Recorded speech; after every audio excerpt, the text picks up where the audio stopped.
Hoy vamos a meternos de lleno en una de las críticas más potentes y lúcidas de nuestro tiempo, Patas arriba, de Eduardo Galeano. Vamos a explorar lo que él llamaba la escuela del mundo al revés, un lugar donde, al parecer, se nos enseña que el plomo vale más que la sangre y que, curiosamente, los que más trabajan son los que menos tienen. Un buen momento para darle una vuelta a cómo vemos la realidad. Y es que Galeano, para empezar, nos lanza esta imagen potentísima. Esto no va solo de ricos y pobres, va de dos universos paralelos que casi nunca se tocan. Por un lado, un océano inmenso de desamparo y por otro, unas cuantas islas de privilegio que, si lo pensamos bien, funcionan como lujosos campos de concentración, donde sus habitantes viven completamente aislados del resto del mundo.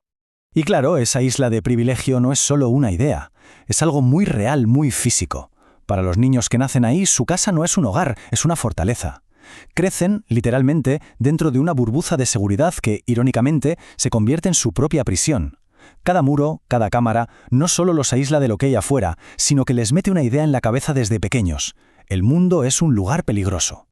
Y por supuesto, esa desconexión física lleva, sí o sí, a una desconexión cultural. Su identidad no se construye en una comunidad o en un barrio, sino en el consumo. O sea, crecen sin raíces, hablando el idioma universal de las marcas de lujo. Esto hace que al final se parezcan mucho más a otros niños como ellos en París o en San Paulo que a la gente que vive quizás a solo unos kilómetros de su casa. De hecho, es que se les entrena para esta vida. Desde el minuto 1 se les enseña que lo que vale es lo fugaz. Comida rápida, comunicación rápida, una vida rápida. Aprenden que es mejor confiar en una máquina que en una persona y que su identidad se confirma comprando cosas, consumiendo imágenes. Su verdadero patio de juegos, al final, es el ciberespacio. Ahora, saltemos el muro, porque al otro lado, la realidad no tiene nada que ver. Y aquí es donde Galeano nos da un golpe directo con un contraste que es, brutal. Mientras unos juegan a la guerra con pistolitas de rayos láser, a otros los amenazan con balas de plomo de verdad. La misma palabra, balas, para dos universos que son totalmente opuestos. Uno es un juego, el otro es una amenaza de muerte. Incluso la forma de escapar de la realidad es radicalmente diferente. Para los ricos, las drogas sirven a veces para tapar la soledad y el miedo que sienten dentro de su jaula de oro. Para los niños de la calle, en cambio, inhalar pegamento no es una elección, no es algo recreativo, es un intento desesperado por no sentir el hambre, el frío, la miseria. A veces la realidad más dura se puede resumir en un solo número. Y este número es simplemente devastador. 100. 100 niños muriendo cada hora en América Latina. Y no por desastres naturales o cosas inevitables, no. Mueren de hambre o de enfermedades que de hecho tienen cura. Son las víctimas de un sistema que, como decía Galeano, fabrica pobres y prohíbe la pobreza. Y es que el sistema no es que los ignore y ya está, es que es activamente hostil con ellos. A estos niños no se les ve como víctimas de una situación, sino como un problema que hay que controlar. Son exprimidos, vigilados y castigados por la misma sociedad que nunca les dio una oportunidad.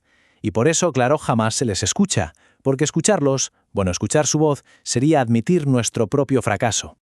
Pero ojo, no es que solo estén abandonados. A muchos, el sistema los absorbe directamente. Desde que son muy, muy pequeños, se convierten en la mano de obra más barata y más vulnerable de la economía global. Son, en cierto modo, el motor invisible que hace que el mundo siga girando. Y están en todas partes, en muchísimas de las cosas que consumimos a diario. Cosechan el café en Colombia y en Tanzania, envenenándose poco a poco con los pesticidas, o se sumergen en el mar de Java para buscar perlas, o persiguen diamantes en el Congo. Trabajan como si fueran topos en las minas de Perú, donde su pequeño tamaño es, trágicamente, una ventaja. Y con sus manitas cosen los balones de fútbol en Pakistán o la ropa deportiva en Tailandia. Su trabajo completamente anónimo es el que llena las estanterías de las tiendas del primer mundo.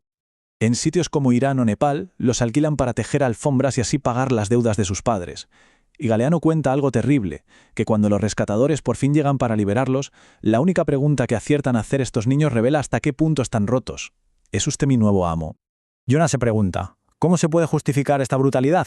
Pues muy fácil. El sistema simplemente le da la vuelta a la tortilla. Los niños marginados dejan de ser un problema social que hay que resolver para convertirse en un peligro público que hay que contener. Se les pone la etiqueta oficial de potencialmente delincuentes. Y así, las víctimas se convierten en los culpables. Bueno, Hasta ahora hemos visto los dos extremos, ¿no? La isla del privilegio y el océano del desamparo. Pero claro, entre esos dos mundos hay algo más. Existe un tercer mundo, el de la clase media. Un mundo que está atrapado justo en el medio, y que, a su manera, también está completamente patas arriba. La vida ahí se define por una sensación de pánico constante. Es sentir que el suelo cruje bajo los pies, que en cualquier momento te caes.